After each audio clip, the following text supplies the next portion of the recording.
Hello, it's Ogama, mathematics teacher once again. In one of the previous videos, I talked about the step-by-step approaches to understanding mathematics.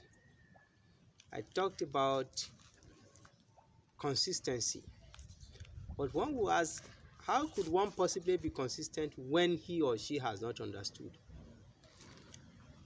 The first thing to do, that is before the consistency, is to pay attention when you are being taught. There are some responsibilities that have been abdicated by learners. We know that teachers could be colomental in quote, but there are some things that have to be taken care of by the learner, and one of it is first pay attention.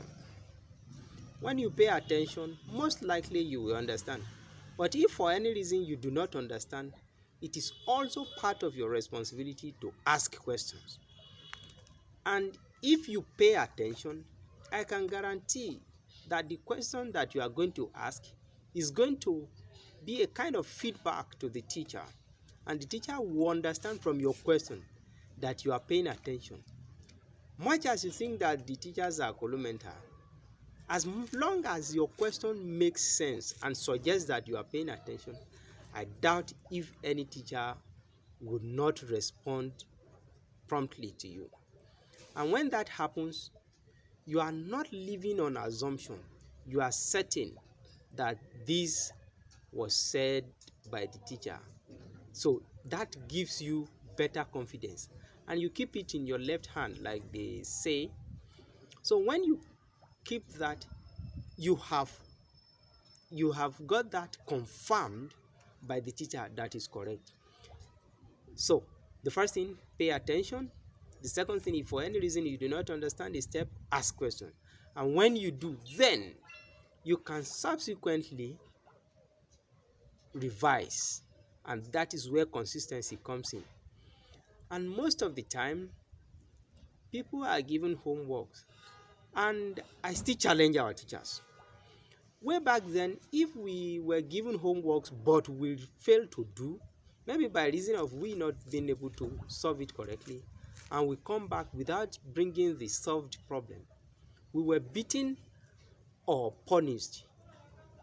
Now, the impression was that we did not do it. So, children will always find alternative route to avoid punishment.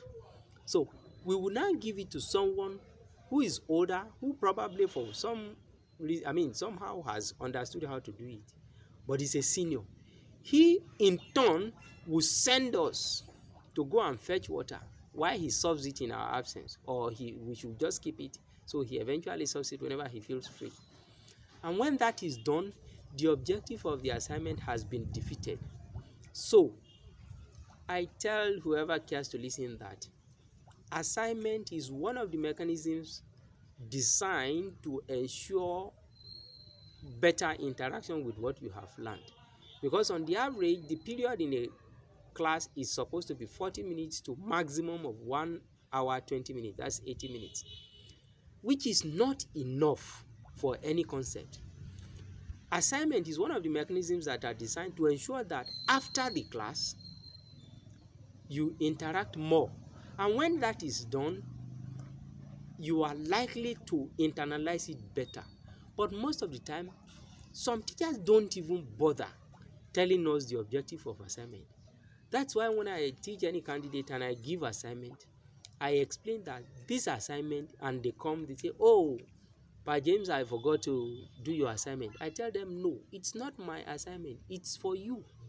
I am not going to write the exam you are preparing for. Assignment is one of the mechanisms. So in summary, pay attention in class. If you do not understand anything, ask questions, because the teacher is not a sorcerer to know whether you understand it or not, although there are some eye contact that will indirectly let him know. But like I tell whoever cares to listen, the teacher has equal responsibility to everyone on an average class of 20. So the onus is on you to ask questions if you do not understand. Then after that, do your assignment.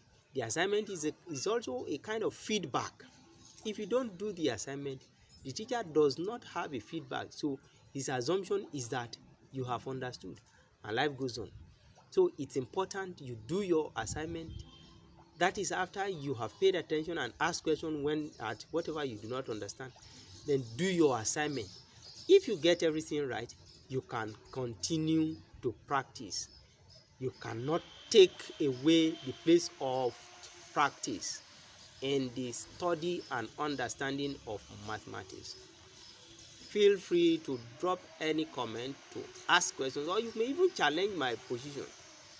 No one is an island of knowledge. Feel free to challenge my position. Then, if I have counter or superior argument, I'll bring it forth in subsequent video. Thank you and have a nice time.